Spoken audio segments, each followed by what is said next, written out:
বৈরী আবহাওয়ার মধ্যেই চলছে মাদারীপুরের দুটি উপজেলায় ভোট গ্রহণ। সদর উপজেলার ইউনাইটেড ইসলামিয়া সরকারি উচ্চ বিদ্যালয় কেন্দ্র থেকে বিস্তারিত তুলে ধরেছেন সহকর্মী জহিরুল ইসলাম খান।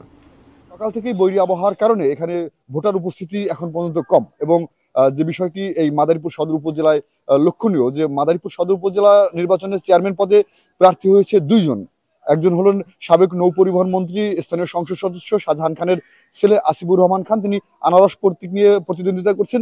তারই সাথেই প্রার্থী হয়েছেন, প্রতিদ্বন্দ্বিতা করছেন জেলা আওয়ামী লীগের সাংগঠনিক সম্পাদক এবং দুইবারের নির্বাচিত উপজেলা চেয়ারম্যান পাবেলুর রহমান শফিক খান। যেহেতু এই পাল্টাপাল্টি এখানে উত্তেজনাপূর্ণ নির্বাচন, সেহেতু সকাল থেকে কিন্তু বিভিন্ন কেন্দ্রে এই বৈরী আবহাওয়া উপেক্ষা করেও ভোটারদের উপস্থিতি লক্ষণীয়।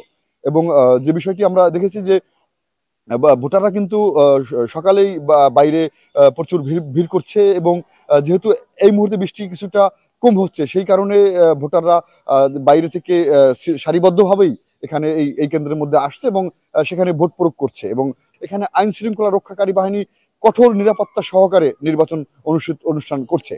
এবং যে আমরা কথা বলেছি এখানকার যারা নির্বাচনের দায়িত্বে থাকা প্রিজাইডিং অফিসার, সহকারী প্রিজাইডিং অফিসার, তারা জানিয়েছেন যে ভোটের সার্বিক পরিস্থিতি, তাদের যে নিয়ম কানুন, সেই নিয়ম কানুন মেনেই কিন্তু ভোটের কার্যক্রম তারা পরিচালনা করবেন। এবং ভোট গ্রহণ যেহেতু 4টা পর্যন্ত চলবে এবং সকালের এই প্রথম অংশে ভোটারের চাপ কম থাকলেও পরবর্তীতে ভোট কেন্দ্রে ভোটারের চাপ আরো বৃদ্ধি পাবে।